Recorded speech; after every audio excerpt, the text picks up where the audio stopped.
परिपत्रक मागे घ्या। सुपारी बात कुलगुरूचं करायचं काय? खाली डोकं वर पाय, कारभारी संचालकाचं करायचं काय? खाली डोकं वर पाय। डॉक्टर बाबासाहेब आंबेडकरांचा विजय असो। RSSची आपचड्डी घालणाऱ्या कुलगुरूचं करायचं काय? खाली डोकं वर पाय। नेमकी काय भूमिका आहे? तुम्ही आंदोलनाला बसलाय.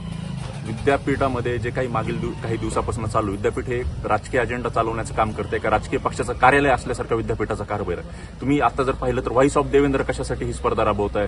तुम्ही व्हॉइस ऑफ डेमोक्रेसी राबवा ना, व्हॉइस ऑफ कॉन्स्टिट्यूशनची ही स्पर्धा राबवा, व्हॉइस ऑफ गांधी राबवा, व्हॉइस ऑफ आंबेडकर राबवा. कुठेतरी हे विद्यापीठ हे फुलेशाह आंबेडकरांच्या विचाराचं विद्यापीठ आहे, ते फुलेशाह आंबेडकरांच्या विचाराचंच राहिलं पाहिजे. आणि ही जी तुम्ही राजकीय स्पर्धा आयोजित केलेली आहे ही रद्द होणं गरजेचं आहे. जोपर्यंत ही रद्द झाल्याचं परिपत्रक निघत नाही तोपर्यंत आम्ही सर्व विद्यार्थी इथून उठणार नाही. आमचेही काही एनजीओ आहेत ते उद्या विद्यापीठ प्रशासनाला पत्र देणार आहेत की महाराष्ट्राचे मुख्यमंत्री हे इथल्या मतदानाची चोरी करून मुख्यमंत्री झाले आहेत का, अशा आम्ही स्पर्धा ठेवणार आहोत आणि त्या स्पर्धेचं पत्र आम्ही विद्यापीठाला देणार आहोत. आम्हाला विद्यापीठ प्रशासनाला विचारायचं आहे की अशा प्रकारची स्पर्धा ते भरवणार आहेत का, त्या प्रकारचं परिपत्रक काढणार आहेत का, ह्यांची हिंमत आहे का तेवढी.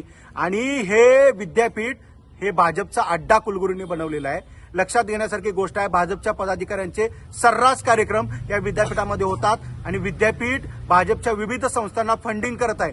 हे पैसे विद्यार्थ्यांचे आहेत आणि कुलगुरूंना आणि या विद्यापीठाला कोणताही हक्क नाही की आमचे पैसे, समाजाचे पैसे, जनतेचे पैसे, इथल्या शेतकऱ्यांचे, गरीब जनतेचे पैसे हे अशा प्रकारे भाजपसाठी वापरायचे. म्हणून आम्ही याचा तीव्र निषेध करत आहोत.